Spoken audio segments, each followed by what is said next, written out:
नमस्कार, राम राम। सूचना प्रसारण मंत्रालय ने अगले 4 हफ्तों तक भारतीय न्यूज़ चैनल्स की जो टीआरपी आती है, उस पर रोक लगा दी है, उसे सस्पेंड कर दिया है।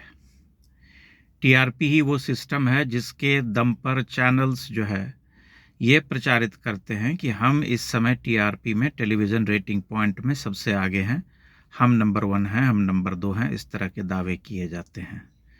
सूचना और प्रसारण मंत्रालय का ये कहना है कि ये टीआरपी जो रोकी जा रही है, उसके मूल में सनसनी फैलाने की जो प्रवृत्ति है इन चैनल्स की, और वर्तमान समय में जब ईरान, इज़राइल, अमेरिका के बीच में युद्ध लड़ा जा रहा है, तब सनसनी फैला करके उस क्षेत्र विशेष में रहने वाले लोगों, विशेष करके भारतीय समाज के लोगों के बीच में भय, अनिश्चितता और भ्रम की स्थिति उपजा देने का जो ये कार्यक्रम चल रहा है, इस पर रोक लगनी चाहिए ताकि लोगों के मन में अनावश्यक जो अनिश्चितता फैल रही है भविष्य को लेकर कि क्या होगा, नहीं होगा, तमाम तरह के दावे किए जा रहे हैं, तमाम तरह के समाचार दिखाए जा रहे हैं, उस पर रोक लगाई जा सके। आपको ध्यान होगा कि पिछले दिनों एक समाचार वायरल हुआ था, जिसमें ये दिखलाया गया था कि ईरान में अमेरिका के 60 से अधिक लोगों को होस्टेज बना करके रख लिया गया है, और चूंकि उन्हें होस्टेज बना लिया गया है, इसलिए अब तो अमेरिका को झुकना पड़ेगा और बातचीत के टेबल पर ही ये बात जो है संभव हो पाएगी, कोई किसी भी तरह का समझौता अगर होना होगा तो। लेकिन वह समाचार जो है तत्काल प्रभाव से, ब्रेकिंग न्यूज़ जो चल रहा था, उसमें सुधार किया गया, क्योंकि संवाददाता ने ही ये बताया कि ये आज की घटना नहीं है, बल्कि आज से 45-46 वर्ष पुरानी घटना है, जब ईरान में अमेरिकी लोगों को होस्टेज बनाया गया था, और तभी से ईरान और अमेरिका के बीच के जो संबंध हैं वो अत्यंत ही तनावपूर्ण और ख़राब हो गए। तभी से अमेरिकी दूतावास भी ईरान में बंद कर दिया गया।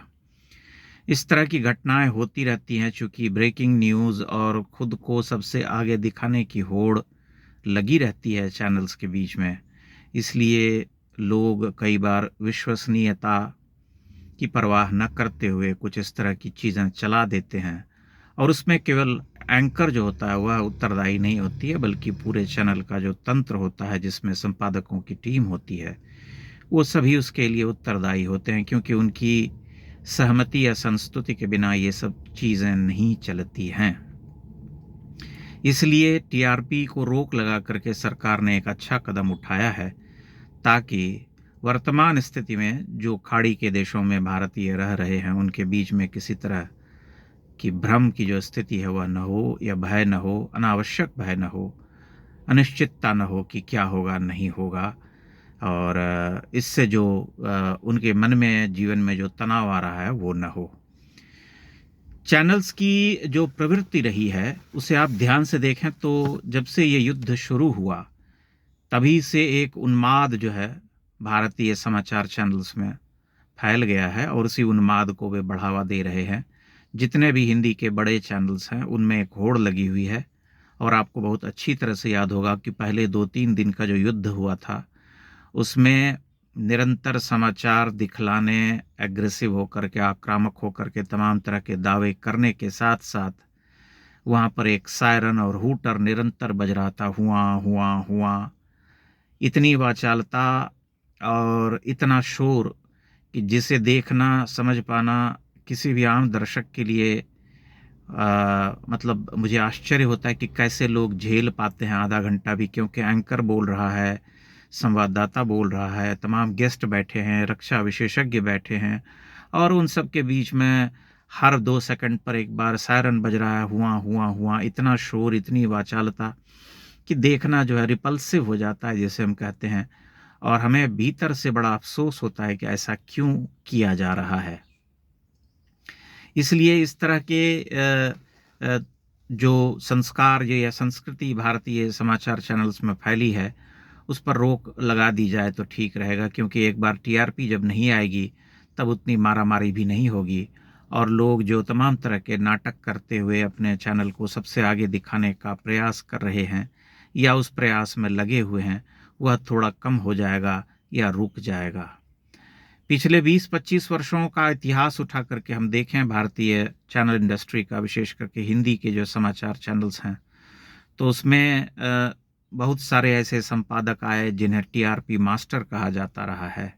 यानी उन्होंने आकर के चैनल्स में ये दावे किए कि हम टीआरपी लाएंगे। टीआरपी किस चिड़िया का नाम है? अगर कोई चिड़िया है तो किसी डाल पर बैठी है तो हम उसे उतार लाएंगे। हम सबसे बड़े व्याध हैं, बहेलिया हैं, हम पकड़ लेंगे और टीआरपी हम लाएंगे। उसी टीआरपी को लाने के चक्कर में तमाम ऊटपटांग चीज़ें चलने लगी चैनल पर। और आपको यह भी ध्यान होगा कि जब से ये युद्ध चला है पिछले 3-4 वर्षों में, जब यूक्रेन और रूस के बीच में संग्राम शुरू हुआ, तभी से इस धरती पर अनेक बार विश्व युद्ध महायुद्ध हो चुके हैं। कई बार परमाणु बम गिराए जा चुके हैं। भारत पाकिस्तान के बीच में भी जब ऑपरेशन सिंदूर हुआ था, चला था, उस समय भी परमाणु युद्ध का जो है सायरन बज रहा था, परमाणु बम गिराए जा रहे थे, महायुद्ध की घंटियां बज रही थीं। ऐसा लगता है जैसे महायुद्ध कोई पर्व है, कोई त्योहार है, कोई उत्सव है जो आने वाला है, और उसके लिए तमाम चैनल्स जो है उपक्रम कर रहे हैं। युद्ध कोई खेल तो है नहीं, हंसी मजाक नहीं है। युद्ध जो है एक ऐसा विषय है, ऐसा क्षेत्र है जिसमें जान माल की क्षति होती है। और हम देख रहे हैं कि पिछले 1 सप्ताह में ही संपूर्ण खाड़ी का जो क्षेत्र है, ईरान जो देश है, इजराइल है, अमेरिका के जो बेस हैं, वहाँ पर ध्वंस हो रहे हैं। तमाम तरह के संहारक हथियारों का प्रयोग किया जा रहा है। जान माल की क्षति हो रही है। हज़ारों लोग मारे जा चुके हैं। देश तबाह होने की स्थिति में आ गया है। तब हम चैनल को थोड़ी संवेदनशीलता से दिखाएं और समाचार की विश्वसनीयता बनाए रखें तो ज़्यादा अच्छा होगा, लेकिन ऐसा नहीं किया जा रहा।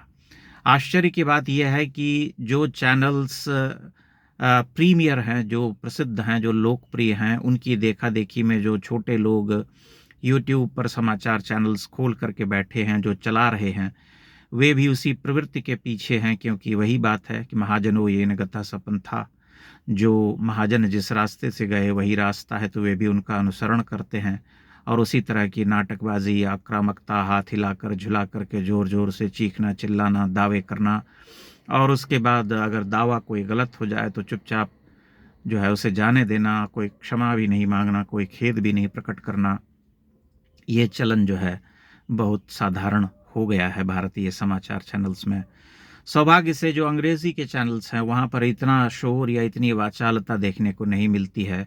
उनमें थोड़ी व्यावसायिकता है, थोड़ा प्रोफेशनलिज्म है, और वे इस नाटकीयता से कुछ दूर रहते हैं। लेकिन हिंदी के जो चैनल्स हैं उन्होंने इसे कुछ इस तरह से अंगीकार कर लिया है, इस तरह से अपने आचरण में इसे उतार लिया है, ढाल लिया है कि वे इससे मुक्ति पाने की दिशा में कहीं से भी आगे बढ़ते हुए नहीं दिखाई दे रहे हैं। मेरा यह स्पष्ट मत है कि टीआरपी को न केवल तात्कालिक रूप से बल्कि पूर्णकालिक रूप से ख़त्म कर देना चाहिए, ताकि इस अंधी दौड़ में चैनल्स न फंस सकें और हमेशा अपने आप को आगे दिखाने की कोशिश करते हुए कुछ भी उटपटांग करने से बचें। एक बार जब टीआरपी ख़त्म हो जाएगी तब स्वतः जो ये होड़ है यह भी समाप्त हो जाएगी और वे थोड़े संयत हो जाएंगे, थोड़े व्यावहारिक हो जाएंगे, थोड़े इस बात पर विश्वास करने लगेंगे कि भाई ठीक है, हमारे नाटक करने से कुछ प्राप्त नहीं होने वाला है, क्योंकि हम टीआरपी तो हमें मिलने वाली नहीं है। टीआरपी ही वह चीज़ है जिससे विज्ञापन चैनल्स को मिलते हैं। जिसकी टीआरपी जितनी ज़्यादा होती है उसे उतने विज्ञापन मिलते हैं। विज्ञापन मिलते हैं यानी पैसे मिलते हैं, और उससे जो है चैनल को एक तरह से रिवेन्यू जिसे हम कहते हैं चलाने के लिए धन प्राप्त होता है।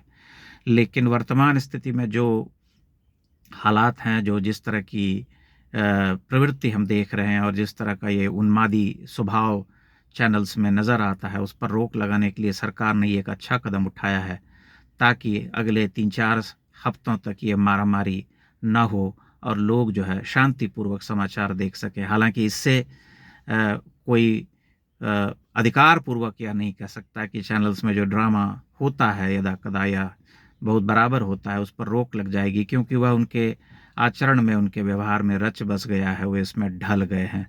तथापि इस पर कुछ जो है रोकथाम होने की संभावना इस समाचार से बन सकती है, क्योंकि भीतर से वह महत्वाकांक्षा या वह जो पिपासा है कि मुझे नंबर 1 बनना है किसी न किसी तरह से, वह जो है ख़त्म हो जाएगी, दूर हो जाएगी। इस बारे में आप अपनी टिप्पणियाँ अवश्य कीजिएगा। बहुत बहुत धन्यवाद।